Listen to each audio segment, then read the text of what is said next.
Welcome, everyone. This is Coffee with the Founder and sometimes other people on occasion like today. I'm Beck Bamberger, and we do this show because we want to explore and look at why do founders and why do people who want to work for founders do this crazy thing called venture-backed startups and raise lots of money, hopefully, to do it, and then have an exit and really, frankly, change the world for the better. That's what we're hoping for the better. With us today is Bianca Lê. She is in charge of, let me make sure I get this straight, Bianca, because I had it, head of special projects and external affairs at Mission Barnes. You're also a founder of Cellular Agriculture Australia, so we'll talk about that. But thank you for being here all the way from San Francisco, not too far away. Thanks, Beck. Yes, this is going to be fun. No, I am not a founder of Mission Barnes, and I do not have a coffee with me today. That is okay. No doubt we're going to have a good conversation. Yes. So first, let's talk about Cellular Agriculture Australia. Also, you're a cell biologist, you're a tech strategist, and you're kind of in this comms role, so that's rather unique. But first, the nonprofit. Sure. So yes, I'm a cell biologist. So initially worked in biomedical research. So how the human heart changes in the context of premature birth. So very biomed, human health. Oh, yes. Then made a huge pivot into food.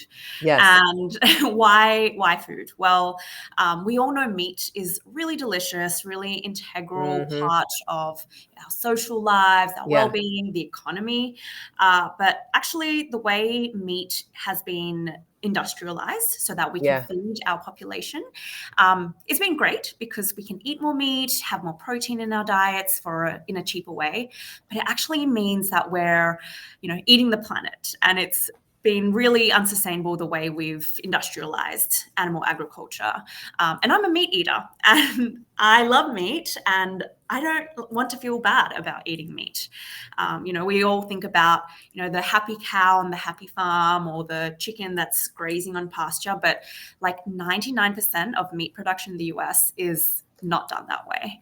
And so factory farms, factory farms is not great. No one wants to be a part of that. And cellular agriculture is essentially a way of making the same meat we know and love. So not plant-based meat, real meat made. Yes, good clarification. Yeah. Because everyone knows plant-based meat, but this is quite a new, exciting thing where we're growing meat through the animal's cells, not the animals themselves. Yes. Okay. Now, we've all heard of a lot of the alternative meat sector, let's say industry. It's gone, really down, frankly, here in the last 5-ish years or so. Don't fact check me on that, but like definitely 3+ years or so. How are you navigating that as inside a venture-backed company, going like, okay, this industry is on rocky ground? Yeah. So we knew this was coming a long time ago. So in fact, that's why we started, right? Plant-based meat has all the right intentions. It's much more sustainable. It's better for animals, better for our health, but it just doesn't taste as good as conventional meat. And I want to support these brands. I'm glad that we have these options on the market, but it just doesn't give you that unctuous, succulent juiciness that you expect when you're biting into a burger. I know. So, I know. It's like darn, but very true. So at Mission Barnes, we're making really delicious meat. So chemically identical to the meat that you know and love by cultivating it. So just growing the parts of the animal that we want. So the fat cells, which is what contributes to that flavor, and doing it in a much more sustainable way. But consumers, as much as they say they care about sustainability, at the end of the day, Bianca, they don't. You want to have a good time. This is why the first green wave totally went kaput, and why I'm very excited about now where things are in sustainability, because it has to be cheaper, faster, or better. So, and then if it's saving the planet, okay, great, hallelujah. But that's got to be the thing. We have proven that people are not buying stuff out of the goodness of their heart. That's right. I mean, frankly, let's look at Patagonia, for example. Yes, great. Certified B Corp, has done legacy stuff, but their products are good. Yes. Their jackets are fantastic. The vests are cozy. It's the product that is so great. The quality, the lasting ability of it versus, they just save it. Anyway.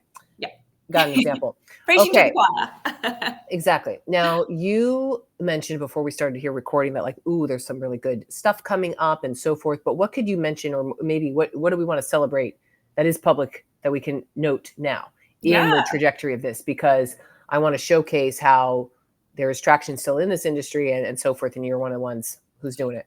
Yeah, so it's been a crazy year. Yes, we've Yes. seen the general alternative protein market have be at the bottom of that Gartner hype cycle that Hmm. everyone talks about.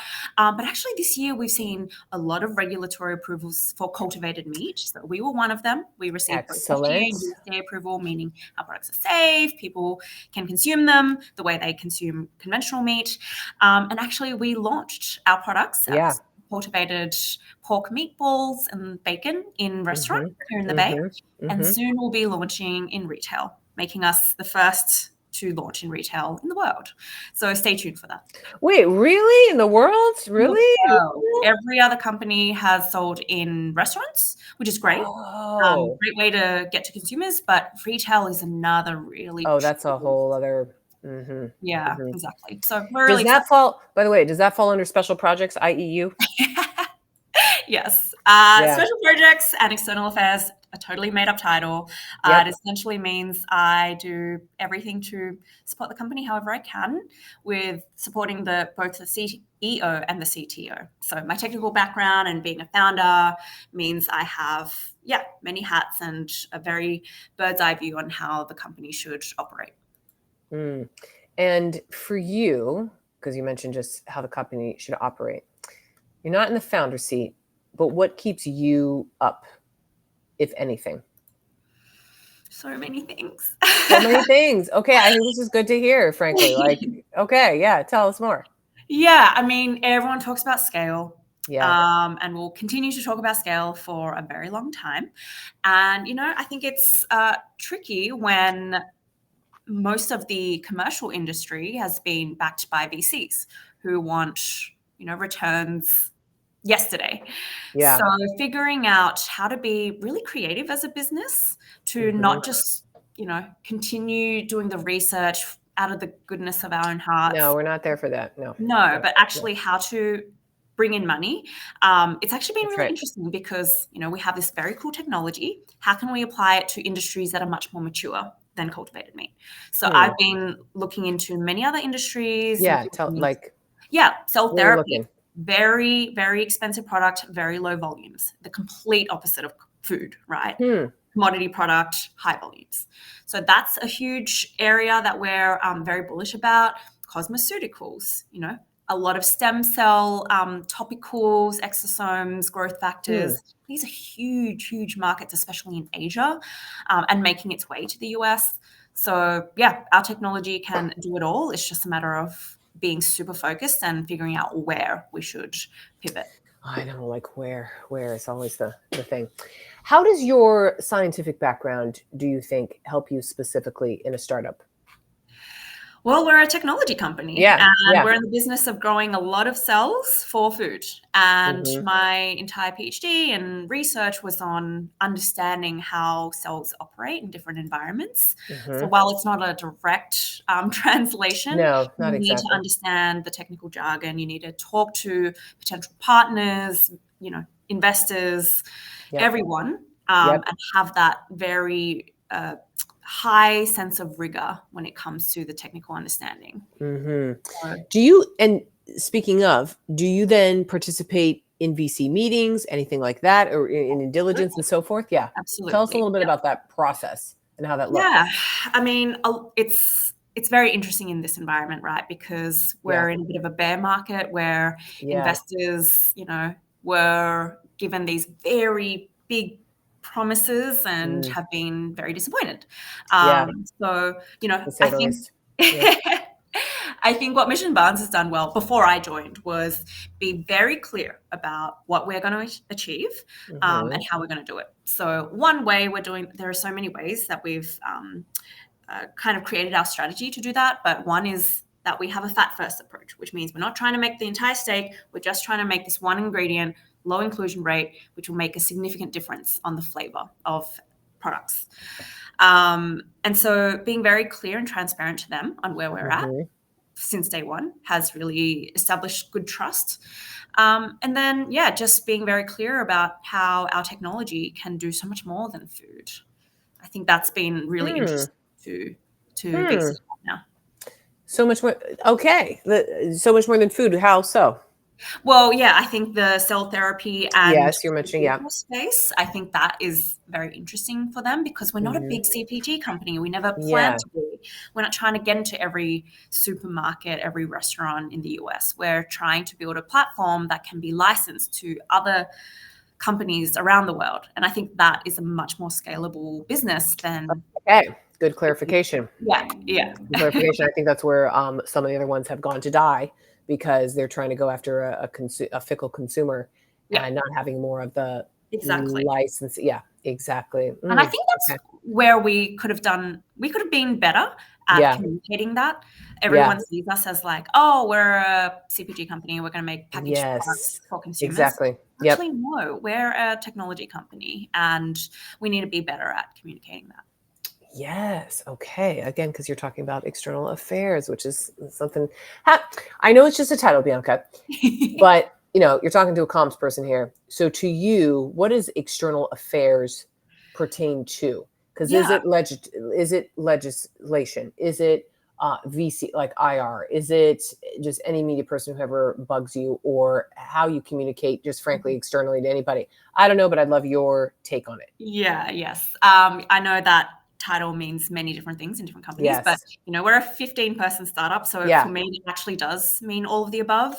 We live in a very, I'm going to say it, unprecedented time. We do. What a time. Policy is changing constantly and the regulations changing. It's not the most favorable environment for cultivated meats. So we do have to be quite close to the regulators, to lobbyists. And what we do at Mission Barns, what my role is inviting Congress people, inviting senators on site, tasting our products, learning about the technology, to build that human connection. So that's one part of it. The other part is, PR, classic marketing. And then the third part is absolutely investor relations. All of the above, Bianca. It is my sense that more and more startups are, whether they want to or not, participating more on a political, governmental basis because of regulatory pressures, let's say, and directions that are brewing for folks. Do you like it, frankly? Like, do you like the political side of this? And that all startups, that I feel increasingly all startups, whether you want to or not, having to deal with. I don't know if I like it. Okay. Yeah, that's what we want, a real take. Fascinating, challenge, but it really does slow innovation. And it gets investors unnecessarily worried. I mean, it's understandable, but it's just such a distraction, bit of a necessary evil, in my opinion. Especially when a lot of the fear is not evidence-based. I think that's what really irks me.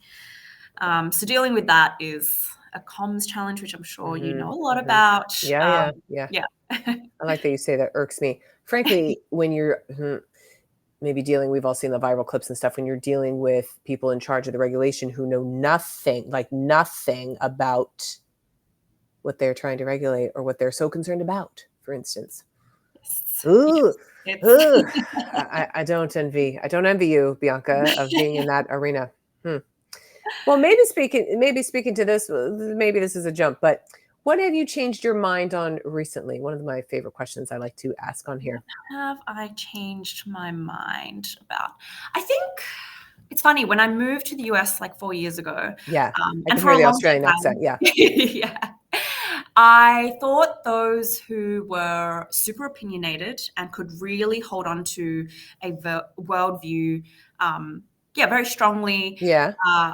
I always admired those people because I'm not a good debater. I am very open to new ideas and maybe to a fault. I always thought that. But I think now, having lived in the US and understanding the politics a bit better, the divisiveness, I think, is extremely limiting. I know. Yeah, so I It's a bummer. now really, I also admire Yeah. those who are very quick to say, "Oh, you're so right. I was wrong. I'm now updating my worldview." And I think as a scientist, I believe that. I've always believed that, but I think as being in the startup space, I think that's even more important to be very quick to say, we actually got this strategy wrong and we Yeah. invested a lot of time into it, but do not let the sunk cost fallacy get to us. Let's move and commit.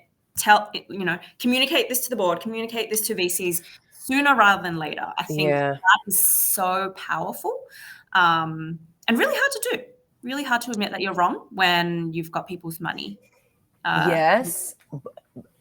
But I would say that's one of the beauties of being in the startup space. And from everybody I talked with on here and just in the orb of, it is much more of a culture overarchingly to say, oh, yeah, oh, that was wrong. We got data that showed us otherwise. Okay, we're doing this pivot. We're doing this over here. We're going to go this direction. And it's just a loosely held, strong conviction type of thing. Yep. Yeah, great. Then you have evidence and then you go a different way. Unfortunately, in the realm of politics, it's like, oh my gosh, you're going to die on the stone to change your mind. And it's like, why is, that culture is so distinct in a way. So I would hope that if the political world could shift a bit more onto the startup culture of which is, get more evidence, get more data. Okay, we now change our minds and we change our direction. Yep. Now I know better. Now we know better. Whatever. Yeah. And the founders that I admire the most, the ones that are willing to speak about it publicly. And I know that's political suicide. A politician would never do that. Yes, it's political suicide. It's startup cred.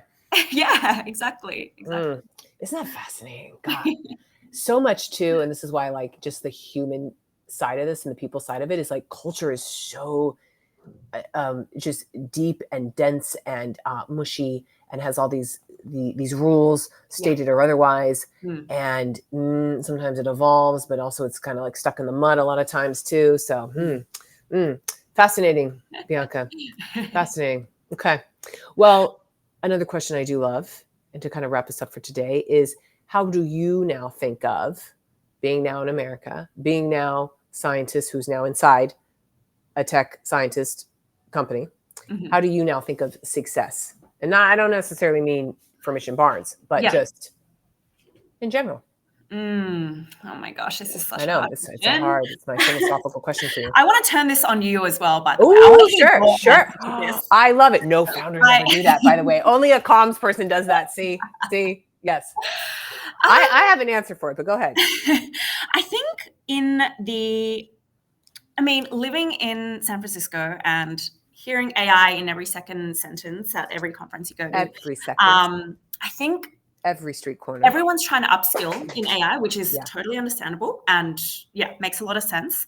But instead of trying to learn as a technologist, instead of trying to learn how to code, I think jobs are going to change so much. It's about what parts of your job that are not about coding or anything. What is irreplaceable? What are the human aspects of your role that really you should double down on? Yeah. And I think everyone's trying to, or a lot of people I've spoken to are really trying to learn how to vibe code and try to utilize these tools efficiently. But there are plenty of people who already know how to use those tools. Yeah. They're going to come to you for your experience and your knowledge that is going to, like, AI might not ever be able to replace. So success for me is to really see flourishing of those areas of research, of soft power, of knowledge. I can't wait for humans to be more humans. More human. Yeah, more. I think AI is going to make humans more human. That's my take. I hope, Bianca, we have an analog revolution upon us. Be in person, show up, connect deeply. Let us do more of the human pieces instead of stupid data entry, which no one wants to do, for example, like all that crap. Yeah. Beck, what does success look like for you? Oh, thank you, Bianca, for asking me a question. Oh, yes. I deeply feel I have already hit the lottery in so many ways in life. I'm born now. I have an able body. I'm in California. I'm in this moment in time of this like greatest. I work in this field of wonderful technology with the smartest people literally in the world. I have such great community relationships, rich experiences. I've already been to 80 plus countries. Oh my I'm goodness. to the point, yes, I'm to the point where, now I'm 40. It's like if I died tomorrow, I'd be pissed, but I could not be mad. I could not be mad because damn.